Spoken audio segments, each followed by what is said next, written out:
Edu, vou analisar o seguinte, né? A intensidade do time Ponte Pretano, a voluntariedade, a dedicação no jogo. Realmente a Ponte diante de toda a dificuldade, fez um bom jogo, né?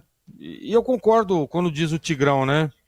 Naquele lance do Pedrão, o Ponte poderia ter tomado o gol, porque o Pedrão acabou cometendo um erro ali, tenta sair jogando, o rapaz põe a perna ali, um lance absolutamente normal. E ele vai e faz o gol e o juiz anula. E depois vem o castigo ali no final, o juiz poderia ter terminado a partida, né? Mas deu, resolveu deixar o jogo andar e tá errado, hein? Tá errado, ele tinha que ter terminado o jogo ali na falta.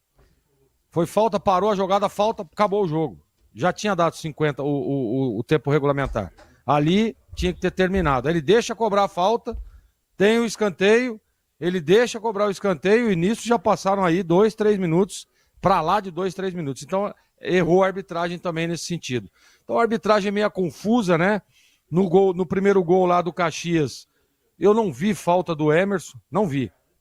Não vi falta do Emerson. Inclusive o Bandeirinha que estava ali ao lado, ele deu bola para a Ponte Preta. E o árbitro lá atrás vem e dá a falta para o Caxias, que origina o gol de empate.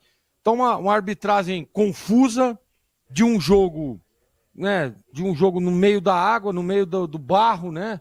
Um jogo duro, difícil, desgaste muito forte dos dois lados, a gente viu aí.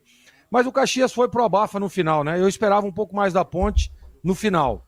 Teve alguns jogadores que foram substituídos e, para mim, jogadores que entraram e aí para tentar, ou pelo menos segurar o 1-1, né?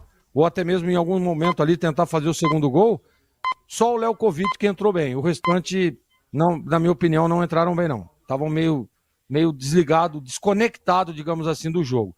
Então, é uma pena, né, ter perdido o jogo, porque a Ponte teve nas mãos ali um empate que seria um ótimo resultado até o finalzinho, Edu, mas aí é circunstância do jogo, mas não dá para dizer que a Ponte jogou mal. Para mim, a Ponte, diante de todo o cenário da partida, o campo, né, a atmosfera do jogo, a Ponte fez um bom jogo sim, Edu.